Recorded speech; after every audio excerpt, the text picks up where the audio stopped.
Major funding for these broadcasts is made possible by grants from Capital One Bank and Chase Commercial Term Lending, the Witkoff Group, New York Community Bank, M&T Bank, Greenberg Traurig, Perfect Building Maintenance, Genova Burns.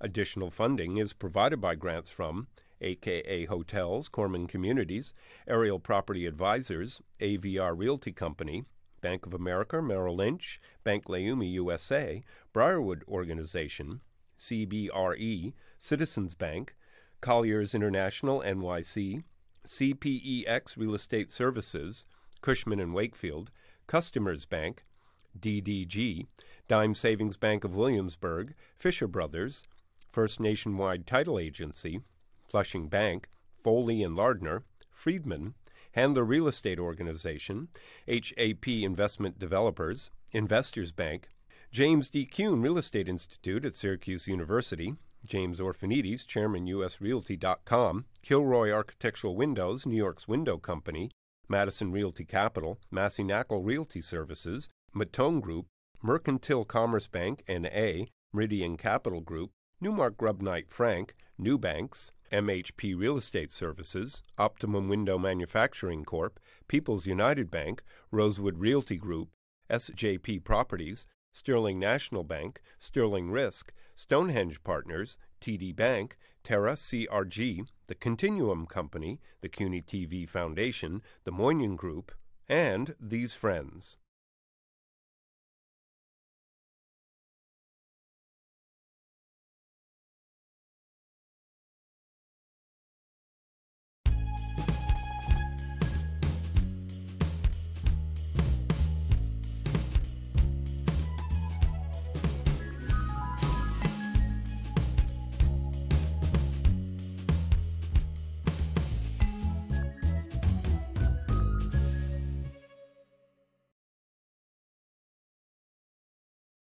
The Trumbull, Connecticut kid who went to Columbia, who knew when he was a kid that he wanted to be a rabbi, goes to HUC, and now he's ordained. He's my guest. He's my friend, Rabbi Mark Golub, Part 2. So now you're ordained with this nice beard, this flowing beard because of your rebel times of Kent State. Now you have to remember, I was in the Army Reserve, but you were a rabbi, so you were ordained. How do you get to WMCA? Because the kid who worked at Columbia radio station, who created the show for Planned Parenthood, who also had the series, how do you find WMCA with R. Peter Strauss? The owner of WMCA Radio and Strauss Communications in New York, WMCA had been the good guys, and R. Peter Strauss decided he was going to change formats and he was going to pioneer something called telephone talk radio. But I love talk radio, and I love Barry Gray and Barry Farber and late at night, and I would listen to them late at night, even with my aunt.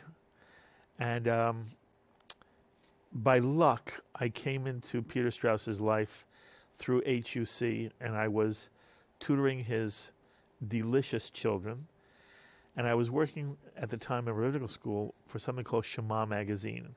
I was the founding assistant editor with Gene Borowitz, who had this fabulous idea of Gene was your mentor, you said to me. Exactly. Gene Borowitz was a professor of Jewish religious thought. He is, to this day, one of the leading lights in the Reform movement and on the American Jewish scene as a whole. And Gene Borowitz had this idea of creating Shema magazine, in which people from all movements, Orthodox, Conservative, Reform, Religious Justice, academic types, secular types, they would all dialogue in print together, which today is not terribly new, but at the time in the early 70s, it was revolutionary. And he asked me to be the first assistant editor. So I'm writing for Shema magazine, and Peter Strauss meets me. He reads what I have written, and when I'm ordained, he asks me to come into his office, and he makes an offer. Michael, I was floored. He said to me, Mark, by any chance, would you become the editorial director and director of public affairs for WMCA? He knew of my work at WKCR, at Shema magazine, and it was a dream job for me. At the very same time, I was taking a position in Connecticut with a group that was one of the first chavurot in America. There was something called the Batim movement, the housing movement on college campuses, where there was informal get-togethers of Jews who would study together. And the chavurah that was created in Stamford, Connecticut, was about 30, 40 families that wanted to study as adults. Most synagogue life is based around the religious school. Here you had a group of Jews who said, we want to learn ourselves, and our kids will learn from us. That was also revolutionary. And so I took the job with the Chavurah every other weekend, working with them. And during the week, I worked with WMCA Radio, and I was also doing some postgraduate work in the doctoral program at HUC. And I did that for 7 years, and it was, again, a major formative part of my life. So this is 72 to 79. Exactly right. And then in 79, you decide it's time to really create your own show. I mean, you always had a show, and you sometimes filled in for Barry Farber and Barry, great. Two Barrys, okay? Yes, I mean, how cool was that for me? Great opportunity. Unbelievable. Somebody would love the legendary. These two guys were Yes. truly legendary. Yes. So you decide and create something that's been on the air since 1979. Yes. Radio, TV, and now national TV. Yes. Okay? On JBS. Yes. Okay? Called lecheim. So what was lecheim? And what is lecheim? 1979. I can't believe 36 years. Yes, double high. Good Double for you, high. Michael. We're celebrating our double high anniversary. Lecheim premiered the first Sunday of February in 1979. It has not missed a Sunday to this day, and it has a guest list that reads like a who's who in the Jewish world. It was a program I created, on one hand, patterned after Shema magazine. Namely, we would get members of the entire community dialoguing on radio instead of in print. And it was also patterned, it was a combination of Nightline, which was a very prestigious program at the time, very influential, a Nightline magazine with Larry King's interview type programming. Right, but public affairs. Exactly Really right. public affairs. Exactly right. So this is 79, and you're doing that, and you're a pulpit rabbi also at this On the time. weekends. On the weekends. And what happens later on that you want to get this on more of the cable TV business at that time, correct? Yes. Look, I tried to make lecheim as an individual program a success. It was not possible. There was no money in it. And to make a living, I did other things. And this went on for a number of years, although lecheim was always a very important part of my life. In 1990, I first was on WMCA Radio, then I was on WOR Radio, which was the leading talk station in America. And then in 1990, we began doing a television version as well, and it was on radio and television for a period of time. But what really changed my life was Operation Exodus, which brought a large number of Jewish immigrants from the former Soviet Union into America. Right, and that's when you have the picture of you interviewing Mrs. Natan Sharansky for lecheim. Avital Sharansky was one of my early guests, and I became involved in the Soviet Jewry movement, not nearly as much as others, but as I said to you, the only time I ever was arrested by the police was when I was protesting at the Soviet embassy with Avi Weiss for the release of Natan Sharansky. But what happens is, ultimately, we win. The Iron Curtain comes down. Soviet Jews are free, and they are either going to Israel or many are coming to America. And every synagogue in America is sponsoring a number of families. And my chavurah sponsors 2 families who then become part of the chavurah. And one of the families, there is a husband who was one of the first millionaires in the former Soviet Union after Gorbachev and Perestroika. He gives it all up so that his children can come to America and become what he wants them to be, proud Jews. Jewish life is still very, very hard to this day in the former Soviet Union. But he's determined. His name was Michael Pravin. Michael was determined to make something of himself. You said to me Michael was an entrepreneur. Yes, he was. A true entrepreneur. Yes. And he came to you once with an air conditioning idea. He had all these ideas how he's going to make money. He was going to export industrial air conditioners to Russian plants. He was going to export urea. He was going to buy a huge gasoline truck and go to industrial parks where there are all these cars parked. And while you were working during the day, you'd have an agreement with him, and he'd fill up your car in gas. So when you came down, your car would fill. None of these worked. But then he came to me and Michael. He knew I was doing lecheim on TV. He said, "You love TV. Would you be interested in creating the first Russian language television channel in America?" So we did our due diligence, and lo and behold, he was right. There was not only Spanish TV, there was Greek TV and Haitian TV, Italian TV, but there was no Russian language television. And now you're having this large influx, especially in New York and other urban areas, of Russian-speaking individuals who would never learn English. Never. The older generation would never know English, and they had no television. And so I convinced Cablevision of Brooklyn to give me the first franchise to do the first Russian language television channel in America. Now, how Michael many and hours I, you were on for 6 hours a week? we started with 3 hours subleasing on the Greek channel. Then Cablevision gave us our own channel, and we were broadcasting 6 hours of prime time every evening, which would be repeated in the morning. But only for Cablevision of Brooklyn? Only for Cablevision of Brooklyn and Bronx. And then it just grew to ultimately be 24 hours a day. And it grew. The Russian Television Network of America, known around the country as RTN, became a beloved part of the Russian community's life. And I had no clue how important it would be to them, what I would become to them, and I became the rabbi of the Russian-speaking community, even though I was not Russian-speaking. Three of my four grandparents came from Russia, and I would say all the time, it's important for American Jewry to know the Russian Jews now are no different than we were. We're all immigrants. That's the greatness of America. We're all immigrants. The question is not, did you come, but when did your family come? So we created the Russian Television Network in America, which was basically patterned after the independent channels I'd grown up with, Channel 5, 9, and 11 in New York, but it was in the Russian language. So we had everything. We had nightly news, we had interviews, we had soap operas, we had game shows, we had movies. And you even had lecheim. And even lecheim was translated into Russian and was on RTN. And I did that starting in 1992.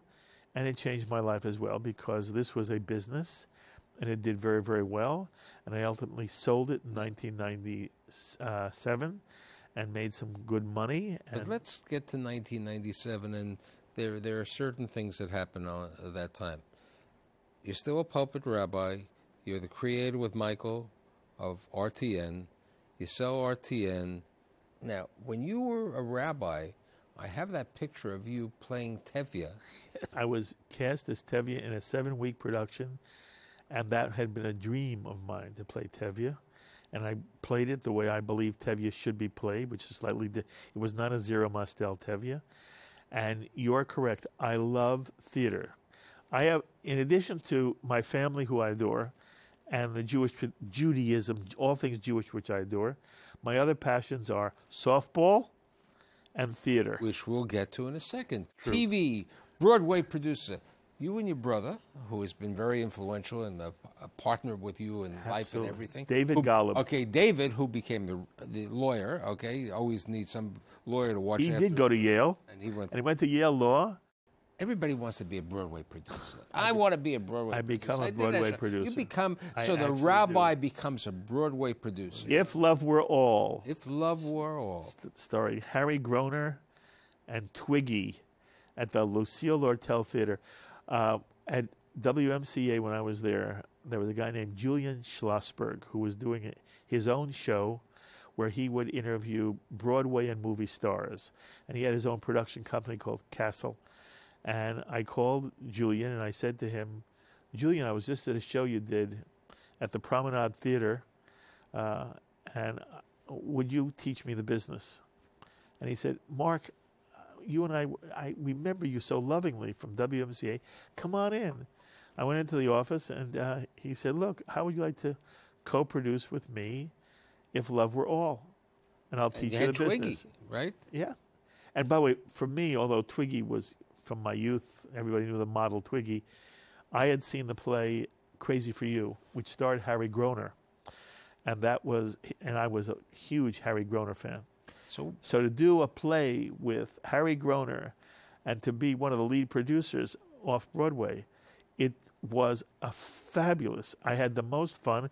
And from there, we went to actually Broadway and produced a show that was written by Elaine May, directed by Alan Arkin, and it starred Matthew Broderick and Parker Posey. What's lead the name producer. of that show? Taller Than a Dwarf. Taller Than a Dwarf. And we have the pictures, since you said before, you were a basketball player originally, with your buddies who became really prominent in the rabbinate. Okay? The Jewish world. The Jewish world on that side. Now, since you love baseball, and there was a story that I think you went with Grandpa with the transistor radio that I failed to talk about, but baseball was very important in your life. Yes, it was. And you create the theater team, the Dwarfs. The Dwarfs, who were not the best in hitting. No. Okay, but they were the best uniforms. Yes, we won the award for the best uniform of the year. And with Matthew Broderick on the team. Yes, I'm playing shortstop, and Matthew Broderick is my first baseman, and I'm managing this team, and the team was not very good.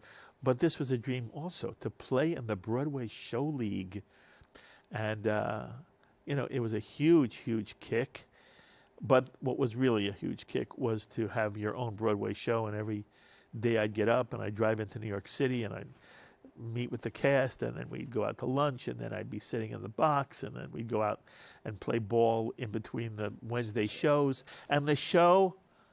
Did it make money? The show received a superlative from Newsweek. The worst show of 2000. But you know had what? A lot of fun. I had the most fun of my life. And that was a period when, with Julian Schlossberg, who was an incredible human being. Incredible.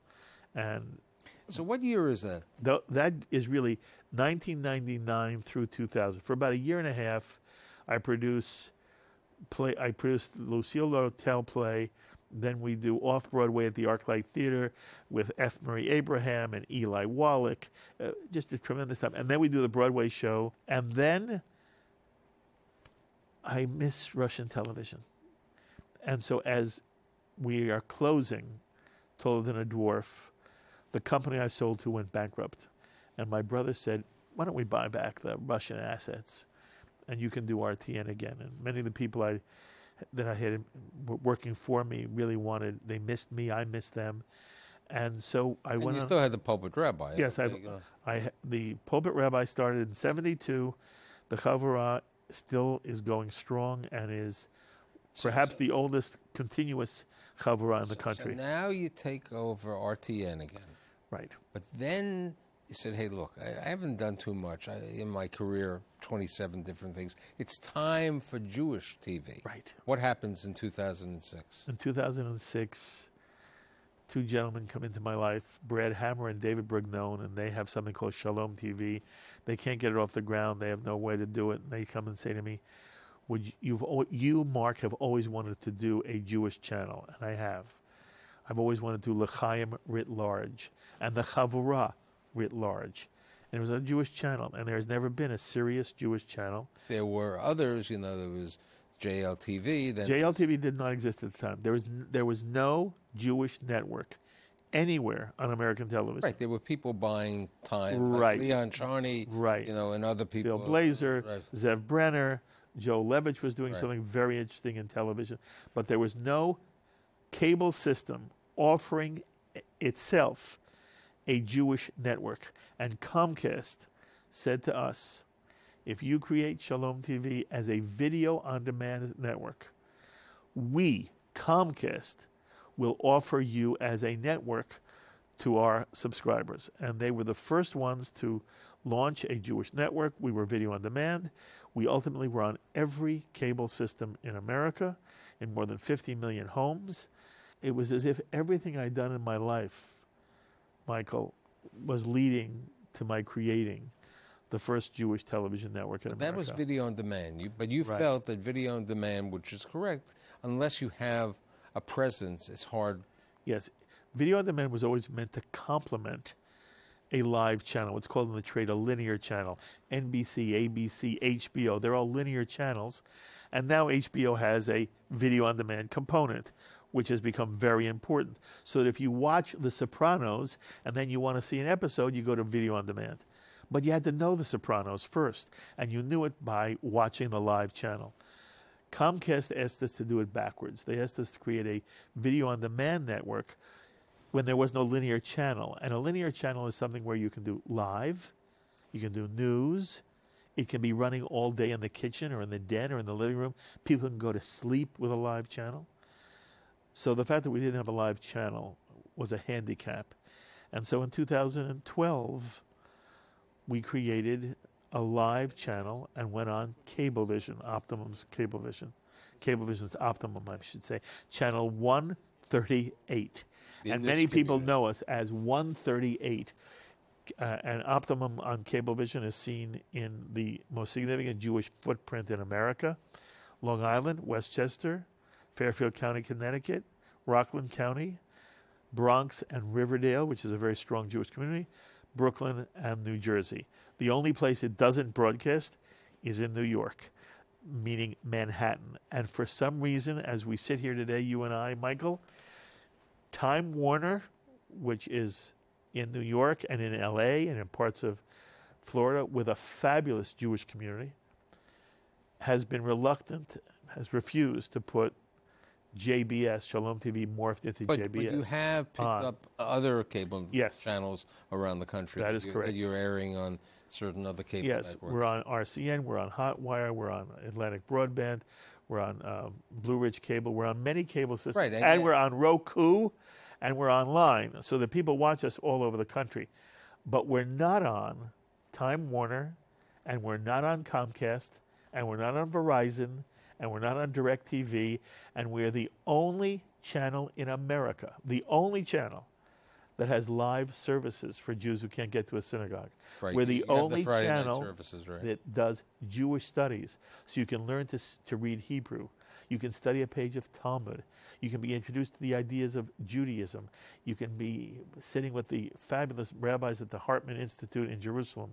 You can be watching the most interesting, fabulous, bright, articulate men and women in the Jewish world addressing all of the issues that confront Jewish life in the state of Israel. You can see Dr. Ruth Westheimer. The only place Dr. Ruth is now on television is on JBS. The only place on American television that has the 92nd Street Y, one of the leading cultural institutions in America. We are the television home for the 92nd Street Y. The only place you can see this is JBS, and for some reason, Time Warner, Comcast, Verizon, and DirecTV have said, you know what, we'll get to you. It's a shanda. One day. In this period of time, besides JBS, you changed from Shalom to JBS. Jewish Broadcasting Services. You also continued to be an angel in the theater, right? Yes. We produced, after a long absence.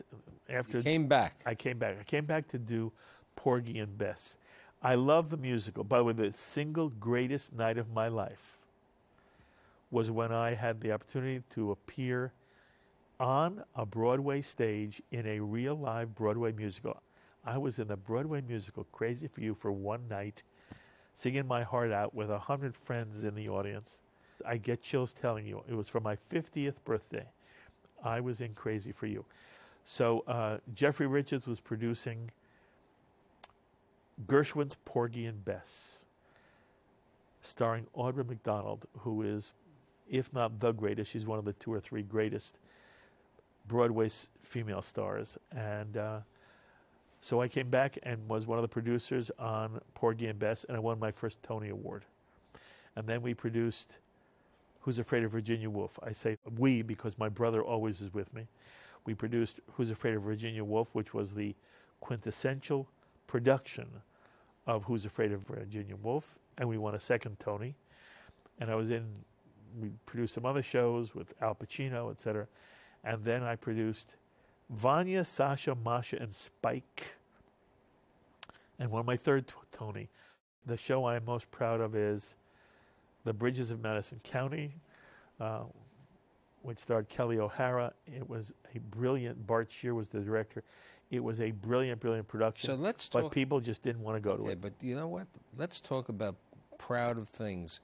Family. Ruth and the kids. Tell me about the family. Okay. Yeah.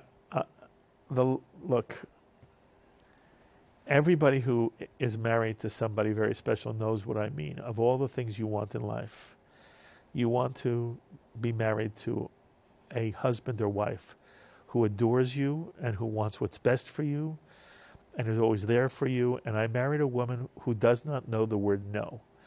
No matter what crazy idea I had, she said, yes, do it. And it's important. And you're doing a good job. And then she had 2 children from a prior marriage, and I had a daughter from a prior marriage. So tell me about the children, their names and what they do. And so she had David and Jill Abrahams, 2 lovely people. David has a daughter, and he is about to have another child, a grandchild for us. My daughter was named Sarit Ahava, and she is a professor of psychology at Hunter. She's married to David Greenberg, another brilliant, lovely young man who does fabulous work of his own and is a writer of poetry. And they have a 12-year-old son about to become bar mitzvah, Aaron Jonah Greenberg, who is delicious in every way. And then Ruth and I had 2 children of our own. We have 2 children of our own. Dara Golub, who works for me at JBS and also is now a professional singer with the Parlor Tricks, and she just came back from... And last but not least? Is Ari Golub, who is a computer programmer in New York City. I have 5 delicious children. So for the kid who originally started, it wasn't West End Avenue, it was the second home was West End Avenue. Central Park West. Central Park West. And then to West End Avenue. And then went up to Connecticut, who then, it was Yale's fault, Columbia's gain, who has come full circle. I'm happy to say I'm very lucky to have Rabbi Mark Golub today, and thank you for being here. You're fabulous.